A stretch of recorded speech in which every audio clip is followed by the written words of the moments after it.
ప్రస్తుతం hero Kalyan రామ్తో ism cinema తీస్తున్నాడు పూరి జగన్. ఈ సినిమాను సెప్టెంబర్ నెలలో రిలీజ్ చేయాలని గతంలో భారీ ప్లాన్స్ ఉన్నాయి. కానీ ఇంతవరకు ఒక్కసారి కూడా సినిమా గురించి ఏ మాట మాట్లాడలేదు పూరి. కాకపోతే తదుపరి సినిమా మహేష్తో జనగణమన, ఇంకోటేదో సినిమా, ఇలా చాలానే వినిపిస్తున్నాడు. కట్ చేస్తే ఇప్పుడు అసలు షాక్ ఇవ్వబోతున్నట్లు సమాచారం అండోయ్. తన ఇజం రెడీ అవ్వగానే పూరి యాజువల్గా కొత్త సినిమాకు మూవ్ అయిపోతాడు.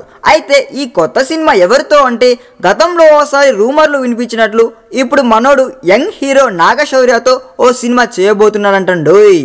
Out and out masala movie అని తెలుస్తుంది. ఈ నెల 9న జో అచ్యుతానంద సినిమా రిలీజ్ కోసం వెయిట్ చేస్తున్న శౌర్యకి ఓ 2 రోజుల క్రితం పూరి దగ్గర నుంచి కాల్ రావడంతో వెళ్ళి కలిశాడంట. మన దర్శకుడు చెప్పిన కథ నచ్చేయడంతో వెంటనే ఈ సినిమానే చేసేద్దామని ఫిక్స్ అయిపోయాడంటండోయ్. బహుశా అక్టోబర్ నుండి ఈ సినిమా మొదలయ్యే ఛాన్స్ ఉందని టాక్ వినిపిస్తుంది.